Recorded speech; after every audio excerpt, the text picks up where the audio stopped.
Best health packages up to 80% discount. Tirumala Diagnostics.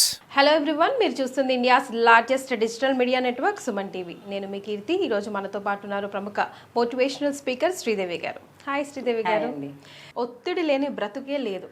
పిల్లల దగ్గర నుంచి పెద్దవాళ్ళ దగ్గరికి అందరికీ ఈ పరిగెత్తుతున్న జీవితంలో ఏదో ఒక కైండ్ ఆఫ్ ఒత్తిడి ఉంది. సో ఈ ఒత్తిడి లేకుండా రోగాల బారిన పడకుండా ఒక మంచి మంత్రం లాంటి సూత్రం ఏదైనా ఈరోజు ప్రేక్షకులతో షేర్ చేద్దాం.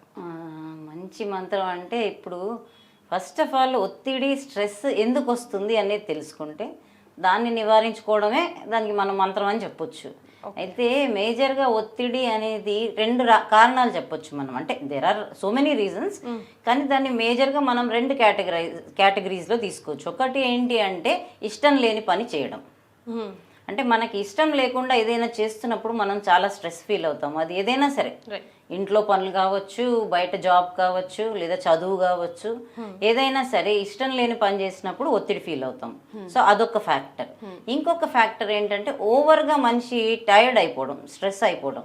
ఆ ఓవర్ స్ట్రెస్ లేదా ఓవర్ ఒత్తిడి అనేది కేవలం ఫిజికల్గానే అని కాదు. ఇప్పుడు విపరీతమైన పని ఒక మనిషితో చేపిస్తే టైర్డ్ అయిపోతాడు, స్ట్రెస్ ఫీల్ అవుతాడు. అయితే అది ఫిజికల్ వర్క్. అలానే మెంటల్గా కూడా, అంటే ఇంట్లో ఎక్కువ గొడవలు ఉన్నాయి ఫర్ ఎగ్జాంపుల్, లేదా ఏదైనా టూ మెనీ రెస్పాన్సిబిలిటీస్ ఎమోషనల్గా ఉన్నాయి.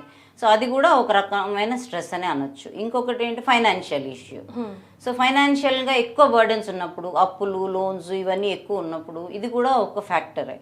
సో ఇవేంటి అంటే మేజర్గా ఇవి మనం ఐడెంటిఫై చేయగలగాలి. ఎందుకు అంటే ఎవరు సలహా ఇచ్చినా కానీ, మన ఇంట్లో వాళ్ళు కావచ్చు, కౌన్సిలర్స్ కావచ్చు, ఎవరు వాళ్ళు మనని గైడ్ చేయగలరే తప్ప అసలు ఆ రూట్ ఫ్యాక్టర్ ఏదైతే ఉందో దాన్ని ఐడెంటిఫై చేసి ఎలిమినేట్ చేసుకోకపోతే స్ట్రెస్ నుంచి బయటికి రావడం అనేది జరగదనమాట.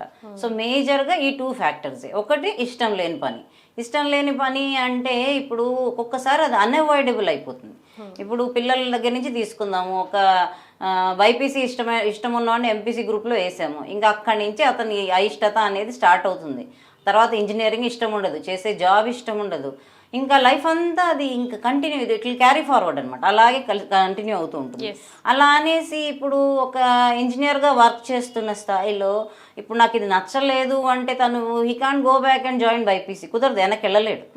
కాబట్టి అలాంటివి ఎప్పుడైతే ఉంటాయో ఇంక దాని నుంచి మనం ఇంకొక ప్రత్యామ్నాయం ఏదైనా వెతుక్కోవాలంటే తప్పదు, నేను వచ్చాను, నాకు ఇదే కెరియర్ అన్నప్పుడు దాన్ని చేసుకుంటూనే ఇష్టమైన లైన్కి సంబంధించి ఏదో చిన్న హాబీగా కావచ్చు, ఒక బిజినెస్గా కావచ్చు, ఫ్యూచర్లో ఇలా చేసుకుంటాను అనుకున్నారనుకోండి, ఒక ఆశావా దృక్పథం అనేది, ఒక హోప్ఫుల్ యాటిట్యూడ్ అనేది డెవలప్ అవుతుంది. దానివల్ల కూడా ఆ స్ట్రెస్ ఏదైతే ఉంటుందో తగ్గుతుంది అనమాట. అలా ఇష్టము అనేది ఏదైనా సరే, అలాగే మ్యారేజ్ కావచ్చు. అయితే గట్టిగా ఫైట్ చేయాలి బిగినింగ్ లోనే ఐడెంటిఫై చేస్తే మనము మనకు నచ్చిన దానికి వెళ్ళొచ్చు. అయితే చాలా మంది ఏం చేస్తారంటే బిగినింగ్ లో అయితే ఐడెంటిఫై చేయడంలో ఫెయిల్ అవుతారు, లేదా కాంప్రమైజ్ అవుతారు. ఇప్పుడు బాగుండదేమో, అమ్మ ఏమనుకుంటుందో, నాన్న ఏమనుకుంటాడు, హస్బెండ్ ఏమనుకుంటాడు, వైఫ్ ఏమనుకుంటుందో, ఇలా ప్రతిదానికి కాంప్రమైజ్ అయిపోయి ఒక డాట్ కి వచ్చిన తర్వాత అంతా మీరే చేశారు, మొత్తం బ్లాస్ట్ అయిపోతుంది. ఒక్కసారిగా ఫ్రస్ట్రేషన్ స్టార్ట్ అవుతుంది. ఇంకా అక్కడి నుంచి లైఫ్ అంతా స్ట్రెస్ఫుల్ గానే తయారవుతుంది. సో ఎప్పుడైనా సరే ఏ పనైనా చేసేటప్పుడు first of all think twice. అసలు నేను ఇది చేయగలనా, ఇది చేస్తే నా ఫ్యూచర్ ఎలా ఉంటుంది, ఇది ఏ డెసిషన్ అయినా సరే, అది ఇది అని కాదు.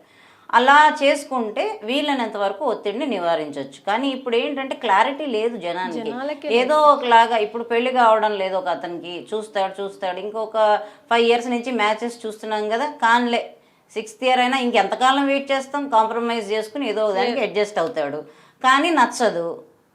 అక్కడి నుంచి ఆ ఒత్తిడి అనేది కంటిన్యూ అవుతుంది. కాంప్రమైజ్ అనేది అవ్వకూడదండి.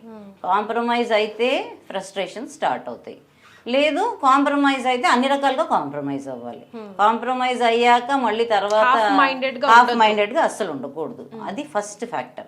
సెకండ్ థింగ్ ఏంటంటే అతిగా స్ట్రెస్ అవ్వడం, అంటే అతిగా టైర్డ్. ఎలా అయితే నేను చెప్పాను, ఆ అతిగా మనము సపోజ్ మనం ఒక చోట వర్క్ చేస్తున్నాము, ఒక ఆఫీస్లో ఒక 12 hours వర్క్ చేయించేస్తున్నారు వాళ్ళు మనతో, విపరీతంగా టైర్డ్ అయిపోతున్నాం. అది మనకి నిజంగా గ్రోత్ బాగుంది, మనకు నచ్చింది, మనకు నచ్చిన ప్రొఫెషన్ అనుకున్నప్పుడు హ్యాపీగా 12 గంటలైనా చేసేస్తాం. కానీ స్ట్రెస్ అనిపించదు, ఎందుకంటే ఇది నేను చేస్తున్నాను, రేపన్న రోజు నాకు గ్రోత్ బాగుంటుంది అన్న ఒక ఫైనాన్షియల్ ఆస్పెక్ట్ కావచ్చు. లేని పక్షంలో ఇది నాకు చాలా ఇష్టమైన ఫీల్డ్, సపోజ్ ఒక యాక్టర్ యాక్ట్రెస్ చాలా ఇన్వాల్వ్ అయ్యి చేస్తే రేపు నా టాలెంటే బయటకు వస్తుంది కదా అనుకోవచ్చు. సో అలా అనమాట. అది ఎంజాయ్ చేస్తూ చేసినప్పుడు 12 గంటలైనా 14 గంటలైనా చేస్తారు. అంటే ఒకటి అయితే ఫైనాన్షియల్ ఆస్పెక్ట్లో అన్నా ఉండాలి, తప్పిస్తే మనకు ఒక హ్యాపీనెస్ ఇచ్చేదన్నా ఉండాలి. అలాంటి వాటిలో అయితే కష్టపడవచ్చు. అలా లేకుండా కనుక ఒక మనిషి విపరీతంగా కష్టపడుతున్నాడు అంటే కంపల్సరీ స్ట్రెస్ ఫీల్ అవుతాడు. So then he has to identify either go for a change in the job, ఆ లైఫ్ స్టైల్ కొంత చేంజ్ చేసుకోవడం, అలాంటివి చేసుకుంటే స్ట్రెస్ అనేది కొంతవరకు తగ్గొచ్చు. ఎందుకంటే ఒక్కసారిగా పూర్తిగా అయితే ఇమీడియట్ రిలీఫ్ అనేది ఎప్పుడూ రాదు. అలా రావాలి అంటే స్టార్టింగ్ నుంచి మనం ప్లాన్డ్గా వెళ్ళాలి. అది కూడా పాసిబుల్ అవ్వదు అసలు. జనరల్గా ఏంటంటే ఏవో ఒక బ్రేక్స్ డిఫరెన్సెస్ అనేవి లైఫ్లో అందరికి ఉంటాయి. సో ఏం చేయలేరు. ఇంకొకటి ఏంటంటే ఫైనాన్షియల్ థింగ్. అసలు ఇప్పుడు సొసైటీలో 70% ఆఫ్ ద ఫ్రస్ట్రేషన్స్ అన్నిటికీ కాజ్ ఫైనాన్స్. ఆ ఫైనాన్షియల్ ప్రాబ్లమ్స్ ఎందుకు వస్తున్నాయి అంటే యాక్చువల్గా చెప్పాలంటే ఏ మనిషికైనా బేసిక్ లైఫ్కి అంత ఖర్చు ఉండదండి. ఇదంతా మనం ఏదైతే ఖర్చు పెడుతున్నామో everything is because of our society. Luxuries లాంటివే పూర్తిగా అన్నిటినీ మనం లగ్జూరియస్ లైఫ్ స్టైల్ అని అనలేము, కానీ అవసరం లేదు.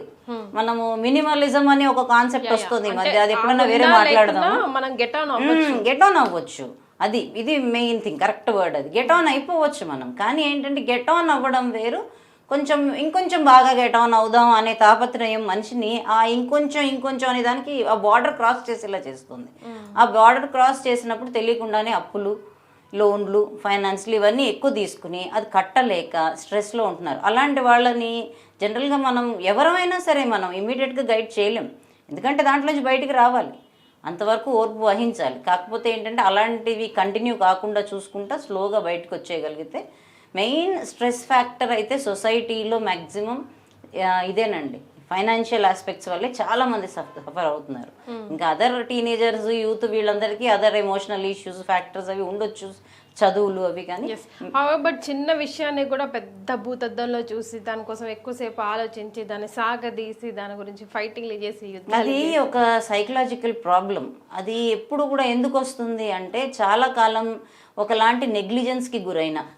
అంటే నెగ్లిజెన్స్ అంటే ఏముండదు. ఇప్పుడు వాళ్ళ ఒక అమ్మాయి ఉంది అలాంటి మెంటాలిటీతో, లేదా ఒక అబ్బాయి ఉన్నాడు, వాళ్ళ ఫ్యామిలీ బ్యాక్గ్రౌండ్ చూస్తే వాళ్ళు ఏదో పూర్గా తినడానికి లేకుండా ఉండాలని ఏం లేదు. అన్ని సౌకర్యాలు ఉంటాయి, అన్నీ ఉంటాయి. కానీ ఎక్కువసేపు పేరెంట్స్ టైం స్పేర్ చేసి ఉండకపోవచ్చు, ఎక్కువ మంచి ఫ్రెండ్ సర్కిల్ ఉండకపోవచ్చు, లేదా ఏదన్నా ఒకలాంటి హ్యాపీనెస్ అనేది వాళ్ళకి కృత్రిమంగా తప్పిస్తే ఒక ఎఫెక్షనేట్ ఫీల్ అనేది ఎవరికైతే ఉండదో వాళ్ళకి ఒక తెలియని ఇంటర్నల్ లోన్లీనెస్ ఉంటుందండి. పైకి వాళ్ళు డాంబికంగా వ్యవహరిస్తున్నప్పటికీ చాలామంది, మీరు చాలా రిచ్ పీపుల్లో కూడా చూడండి, పైకి వాళ్ళని చూడంగానే అమ్మో ఈయన ఇంత గొప్ప ఆవిడ అంత గొప్ప అనుకుంటాం. కానీ కొంచెం మీరు దగ్గరికి వెళ్ళి, నా పర్సనల్గా నేను చూశాను చాలామందిని అట్లా, కొంచెం మీరు వాళ్ళతో క్లోజ్ అయ్యి చూసుంటే కనుక మీరు ఆశ్చర్యపోతారు. అసలు వీళ్ళేనా, కూర్చున్న కుర్చీ ఏంటి, అసలు బిహైండ్ వీళ్ళేంటి అని. అంటే ఏంటి అంటే కొంచెం వాళ్ళకి కొద్దిగా ఎఫెక్షన్, కొంచెం కేర్ ఇలాంటివి అనే ఉండవు బేసికలీ. అందుకని ఫ్యామిలీ లేదని కాదు, ఫ్రెండ్స్ లేరని కాదు, ఉంటుంది. కానీ ఒక ప్రాక్టికాలిటీ, ఆ విపరీతమైన ప్రాక్టికాలిటీ అనేది సరౌండ్ అయినప్పుడు మనిషికి తెలియకుండానే మీరు దానికి కోపం వచ్చేస్తుంది, చిరాకు వస్తుంది, ఏంటిది అనిపిస్తూ ఉంటుంది. సంతోషం ఉండదు, సాటిస్ఫాక్షన్ ఉండదు లైఫ్లో. Thank you so much. Okay.